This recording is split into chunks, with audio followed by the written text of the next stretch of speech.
اعوذ باللہ السمیع العلیم من الشیطان الرجیم بسم اللہ الرحمن الرحیم الحمد للہ رب العالمین والصلاة والسلام علی اشرف الانبیاء والمرسلین وخاتم النبیین ابی القاسم محمد اللہم صلی علی محمد وآل محمد کل شیء احصینہ فی امام مبین۔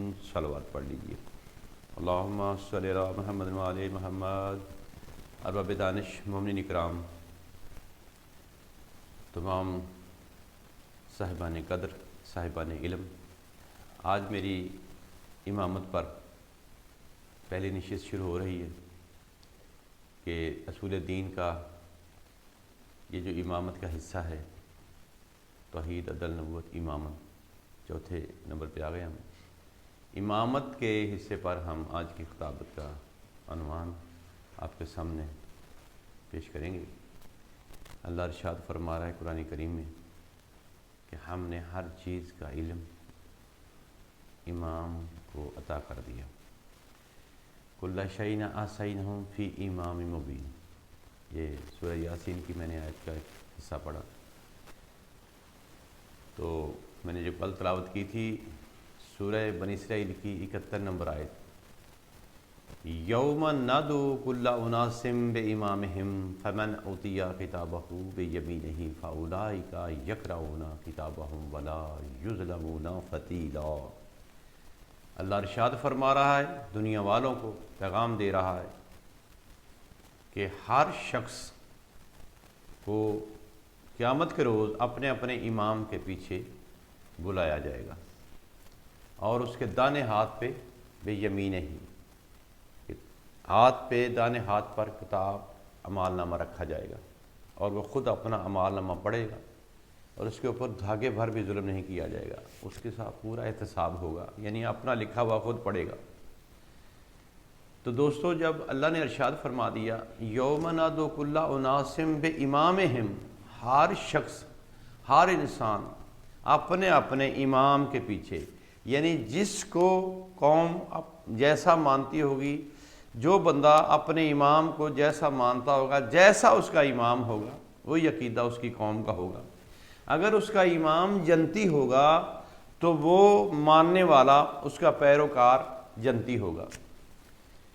تو جب ہادی ہی ایسا ہو کہ جس کے لیے اللہ تعریفیں کرے، جس کے نام پہ اللہ قصیدے پڑھے، جسے اللہ اپنا ولی کہے، اصل حق تو امام اس کا ہے نا۔ امامت کا سلسلہ رسالت کے بعد فوری شروع ہوتا ہے، بلا فصل۔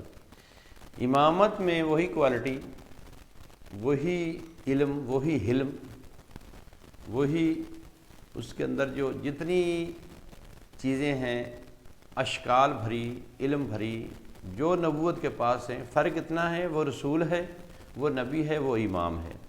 امام وہ جو اللہ بنائے، اور وہ امام جو رسول والا علم لے کے آئے۔ اللہ جسے اپنی پاک کلام میں علم الکتاب کہے، وہ امام ہے۔ امام دنیا کے بنائے ہوئے نہیں، امام سکھانے آتا ہے، سیکھنے نہیں آتا۔ دنیا والوں نے جو امام بنائے وہ سیکھنے والے تھے، وہ خود ان کو ہدایت کی ضرورت تھی۔ امام تو ہدایت دینے آیا ہے۔ رسول جیسے ہدایت کا منبع ہے، ایسے امام بھی ہدایت وہی دے گا جیسے رسول نے فرمائی۔ مگر رسالت کے بعد فوری امامت، یعنی امامت کی کڑی شروع ہے۔ امامت 12ویں آقا تک شروع ہے، یعنی کہ ہر امام اپنی اپنی وقت کے پاس آتا رہا، دنیا والوں کو دین کی تبلیغ فرماتا رہا۔ وہی تبلیغ جو قرآن کریم میں ہے، وہی تبلیغ جو رسول اقدس صلی اللہ علیہ وسلم نے فرمائی۔ تو امام کا علم والا ہونا ضروری، امام کا عالم ہونا ضروری ہے۔ امام وہ جو دعویٰ کرے سلونی سلونی قبل ان تفقدونی، پوچھو پوچھو جو مجھ سے پوچھنا ہے، میں زمینوں سے بہتر آسمانوں کے راستے جانتا ہوں، وہ امام ہونا چاہیے۔ نہ کہ وہ امام جو اپنے گھر والوں سے پوچھ پوچھ کے لوگوں کو بتائے کہ مجھے آج ٹائم دو، مجھے 2 منٹ دو، میں کل بتاؤں گا، جب پھر دوبارہ آئیں گے تو پھر بتاؤں گا، نہیں۔ تو کون ہے، ذرا دیکھیں اپنی زندگی میں، کتابوں میں پڑھیں کہ ایسا کوئی ہے، وہ میرا مولا علی ہے۔ پاک نبی کے بعد علی المرتضیٰ کے علاوہ کوئی ایسا اور امام ہو سکتا ہی نہیں جو فوری ہو۔ امام وہی ہے جس کو رسول بنا کے گئے، دکھا کے گئے۔ تو میں یکے بعد دیگرے آپ کے سامنے یہی عرض کرتا رہا ہوں کہ دین حق کو پہچانیں، دین حق میں تکمیل ہے، دین حق میں زندگی ہے، دین حق میں احساس پیدا ہوتا ہے، سوچ پیدا ہوتی ہے کہ ہمیں اسلام میں کیا کرنا چاہیے۔ پھر سمجھ آنا شروع ہوتی ہے کہ ہم کہیں باطل پہ تو نہیں، باطل لوگوں کو تو نہیں مان رہے۔ تو جب ہم سوچیں گے ہی نہیں، احساس ہی نہیں کریں گے، سمجھ نہیں لیں گے، دماغی طور پہ اپنے آپ کو بیزار نہیں رکھیں گے، سست ہو کے سوئے رہیں گے غفلت کی نیند، تو پھر کیسے جاگیں گے؟